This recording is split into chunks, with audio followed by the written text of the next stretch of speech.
दिल पर पत्थर रखकर फैसले करना उसके लिए नया नहीं था, लेकिन इस बार उसके सीने पर बैठने वाला बोझ कुछ और ही किस्म का था। एक ऐसा कर्ब जो उसने पहले कभी महसूस नहीं किया। कशी का बेकाबू रवैया अब महज नादानी नहीं रह गया था, वह हादिया के खानदान के लिए असली खतरे का रूप ले चुका था। वह बाप जो हमेशा अपने घर का साया बनकर खड़ा रहा, अब खुद ही बेचैनियों की गिरफ्त में था। उसकी कांपती उंगलियां, अधूरे जुमले और हर पल बदलती नजरें उसके दिल में उठते तूफानों को बयान कर देती थीं। उसे यूं लगता था कि अगर उसने अब भी कोई ठोस कदम न उठाया तो हादिया को ऐसा नुकसान पहुंच सकता है जिसके बाद उसकी दुनिया भी बिखर जाएगी और पूरा खानदान भी। वह बार बार खुद से पूछता उसकी बेटी की जिंदगी में यह अंधेरा कहाँ से आ गया। उसने तो हमेशा उसे मोहब्बत और भरोसे के साथ पाला था, उसे मजबूत बनाया था, मगर कशी का आगमन उस सारी बुनियाद को हिला गया था जिस पर वह अपनी बेटी के भविष्य का महल खड़ा कर रहा था। इधर दूसरी तरफ ईशर अपनी जिंदगी के सबसे मुश्किल मोड़ पर खड़ा था। मनाहिल की असलियत उसके सामने यूं आई जैसे किसी ने अचानक से पर्दा गिरा दिया हो। जिसे वह अपना सबसे करीबी समझता था, जिस पर आंख मूंद कर भरोसा करता था, उसी ने उसके यकीन को तोड़ दिया। वह टूट चुका था। सोच रहा था कि क्या उसने जरूरत से ज्यादा विश्वास कर लिया था। क्या वह इतना अंधा हो गया था कि सच सामने होकर भी न देख पाया। लेकिन उससे भी बड़ा सवाल उसे अंदर ही अंदर खाए जा रहा था। क्या उसने बतूल के साथ इंसाफ किया? वह बतूल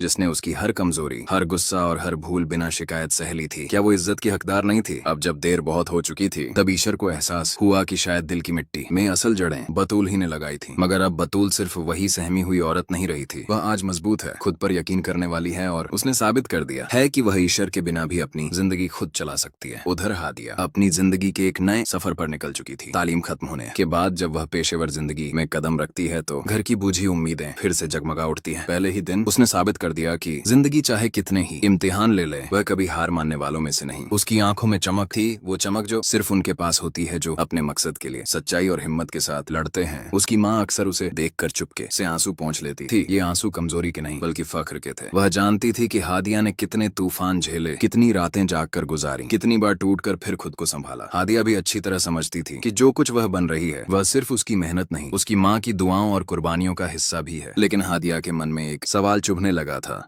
कशी उसके बारे में इतनी छोटी छोटी बातें कैसे जान लेता था? उसकी शिफ्ट, उसके मरीज, उसका हर कदम। शुरू में वह इसे इत्तेफाक समझती रही, मगर एक दिन उसे अपनी माँ के पर्स में एक छुपा हुआ मोबाइल मिला जिसमें कशी के भेजे हुए पैगाम मौजूद थे। हादिया का दिल एक पल में चूर हो गया। क्या उसकी माँ, वही माँ जिसे वह हमेशा अपनी ढाल समझती रही, वही उसकी कमजोरी बनकर कशी तक खबरें पहुंचा रही थी? उसकी माँ के चेहरे पर अजीब सा सुकून था, जैसे कोई पुराना राज आखिरकार सामने आ गया हो। हादिया के दिल में सिर्फ एक सवाल गूंज रहा था, उसकी माँ कशी से क्या छुपा रही थी और क्यों? आशर के कमरे से जैसे ही मनाहिल निकली, उसके हाथ इस तरह कांप रहे थे मानो किसी ने उसके अंदर छुपी हर परत को अचानक खोल दिया हो। उसने घबरा कर दरवाजा बंद किया और दीवार से टिककर लंबी सांस ली। उसे समझ नहीं आ रहा था कि सब कुछ इतनी तेजी से बिखर कैसे गया। आंखें भर आईं, मगर उसके दिल में बैठा हुआ घमंड आंसुओं को बाहर आने ही नहीं दे रहा था। उसने फोन उठाया, फैजान को मैसेज लिखने लगी, लेकिन उंगलियां वहीं रुक गईं। अगर आशर ने देख लिया तो, अगर फजा को शक हो गया तो, यह सोचकर उसके सीने में डर की परत जमने लगी। मगर उसकी सोच फिर उसी पुरानी तलखी की तरफ लौट गई। नहीं, पीछे हटना अब मुमकिन नहीं, उसने खुद से कहा। फजा को वही दर्द महसूस करना होगा जो मैंने सहा है। लेकिन पहली बार उसके दिल ने उसके कदम रोक लिए। एक सवाल उसके भीतर तड़प रहा था, अगर आशर ही उससे दूर हो गया तो? मनाहिल के जहन में आवाजें गूंजने लगी, फैजान की, आशर की, फजा की, सरवत मैडम की। हर आवाज जैसे उसे टोक रही थी। तुम गलत हो मनाहिल। उसने सिर पकड़ लिया। दूसरी तरफ फजा उसी कमरे में बैठी थी जहाँ कभी उसने मनाहिल को कठोर बातें सुनाई थी। आज उसके दिल में मनाहिल के लिए अपनापन था। उसे खुशफहमी थी कि काशान उसे अपना साथी बनाने वाला है, लेकिन दिल में डर भी बैठा हुआ था। क्यों? उसकी माँ बार बार मनाहिल पर भरोसा न करने की बात करती है। उनकी आंखों में अजीब घबराहट क्यों है? वह खिड़की से बादलों में छिपते निकलते चांद को देखती रही, जैसे उसकी अपनी जिंदगी भी उसी में उलझी हुई हो। उसे क्या पता था कि आने वाली सुबह रोशनी नहीं बल्कि आग का दरवाजा खोलने वाली है।